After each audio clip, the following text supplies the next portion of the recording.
China is threatening Taiwan with missiles, and Taiwan wants to return the favor with its own missiles. Will they deter China?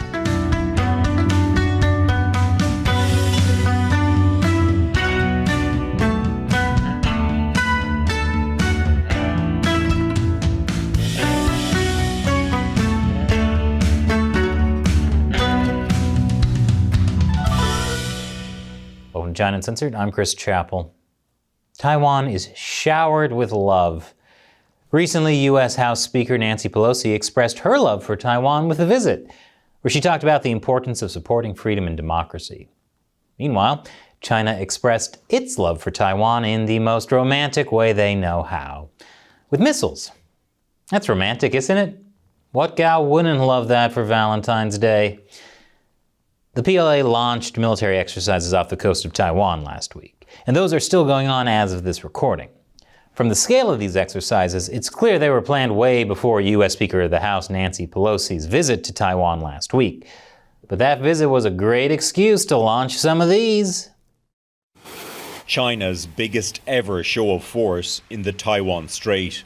Footage from Chinese state TV claims to show the military exercises, which Taiwan says included 11 ballistic missiles fired into the sea. The drills were conducted in 6 areas surrounding Taiwan, 3 of which overlap the island's territorial waters, much closer than during a similar flare-up in the mid-90s.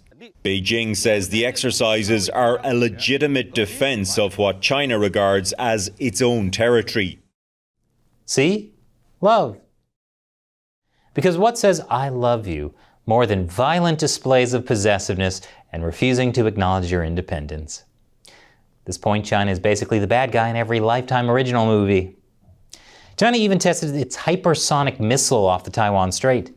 It's a missile that can go over 5 times the speed of sound. All these missiles could help China's invasion of Taiwan. It's not a matter of if the Chinese Communist Party invades, it's when. Kind of like Disney buying the planet. We all know it's inevitable, and that a bunch of folks will welcome our new mouse overlord. China's holding back at the moment because there are a lot of obstacles. You have the 80-mile-long Taiwan Strait, terrain, an entire population that's not going to welcome an invasion. Even small countries can do some serious damage against much larger invaders, like how Ukraine is standing up to Russia's invasion. Taiwan can do the same with China. But Taiwan wants to deter China from invading in the first place. And to do that, Taiwan wants missiles. Lots of missiles. See, I told you this would make a great gift. Taiwan's been getting some from the US, including hundreds of anti-ship Harpoon missiles. But it's not enough. Taiwan has very little international support for military hardware because China is pressuring so many countries not to help Taiwan. And that's why Taiwan wants to build its own missiles. More after the break. Welcome back. Taiwan wants to deter China from invading. And the best way to do that is to be so prepared to fight off an invasion that it's not worth invading in the first place. And if you're thinking, wait, isn't that basically the plot to that Jennifer Lopez movie Enough? Yes. Yes, it is. Because Taiwan and China's relationship can be described by just about any Jennifer Lopez movie. Deterrence is why Taiwan wants to develop new weapons, including missiles. That's their backup plan. More than 60% of the country's total military spending will go toward producing or acquiring anti-ship weapons, such as land-based missile systems. This includes more than doubling its annual missile production capacity, from around 200 missiles per year to nearly 500. To meet this goal, the Taiwanese National Chung-Shan Institute of Science and Technology aimed to build 34 new facilities to manufacture missiles by the end of June this year. Many of these missiles are short-ranged for defensive purposes.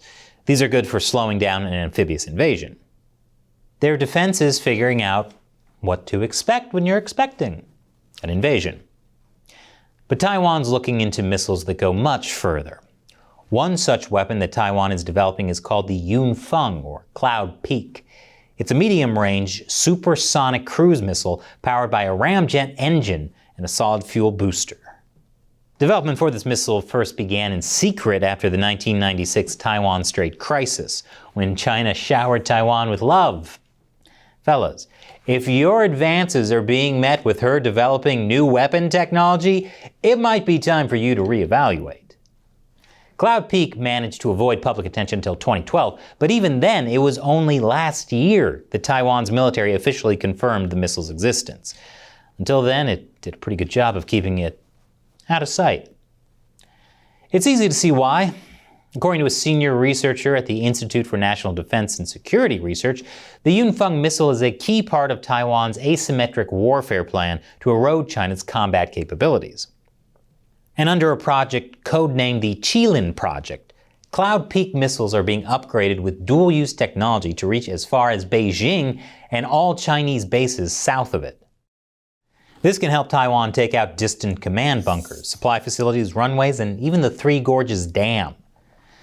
That's according to the president of Taiwan's legislature. I wonder if China reacted to this the same way every bully reacts when someone stands up to them.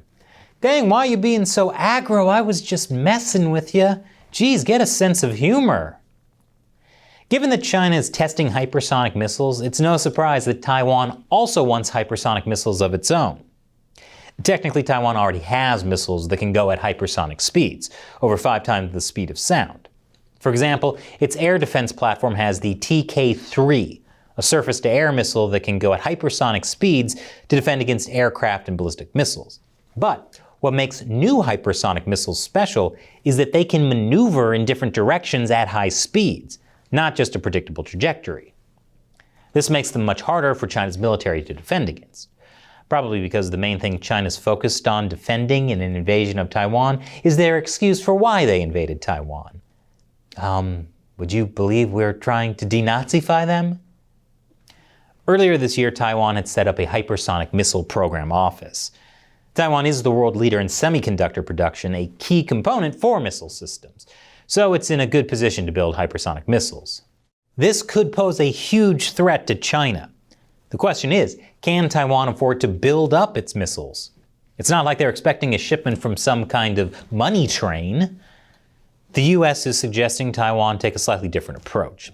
The US government is urging Taiwan to decrease its focus on some advanced weapon procurement programs in favor of less flashy but potentially more combat-relevant initiatives. There are some valid reasons for this. Taiwan can't outspend China's military-industrial complex. It also doesn't have that many missile launchers. This is bad news if China manages to destroy all of them in a first strike offense, because it's not like Xi cares about casualties. Some of you may die, but that's a sacrifice I'm willing to make. Some military experts suggest Taiwan should focus on the ability to strike back with abundant, cheap, small weapons to deter China. If you want to learn more about that, check out the link to that episode below. In the end, though, there's one thing more important than which weapons Taiwan builds, and that's whether foreign governments like the US, Japan, and Australia have the guts to clearly state their willingness to defend Taiwan. There's no better deterrent than that. And so, China Uncensored is supported mainly through direct viewer contributions, mainly on the crowdfunding website Patreon. And as a perk for contributing $1 or more per episode, you can get one of your questions answered by me on the show. Today's question comes from Patreon supporter Matthew Pengelly. Hi, I'm an Aussie and I just wanted to get your insight on our political situation. Is Australia in a better position against China now with our new Labour government, or are we now more vulnerable to China's influence because of our change of government? Or are we better off with the Liberals' foreign policy? Cheers, mate. Good question, Matthew. If you align with one party, it's easy to think the other party is worse on China. This perspective is actually pushed by politicians who are constantly trying to smear each other. Kind of like Donald Trump criticizing Nancy Pelosi for her visit to Taiwan. This is despite saying how he was tough on China. And Trump, of course, was also made in Manhattan. So with Australia, let me put it this way. Labour Party Prime Minister Kevin Rudd was very much in favor of friendly relations with China. But then Liberal Party Prime Minister Tony Abbott was also in favor of friendly relations with China. In 2015, he signed that free trade agreement. That was just the political climate at the time, the whole China is our friend idea.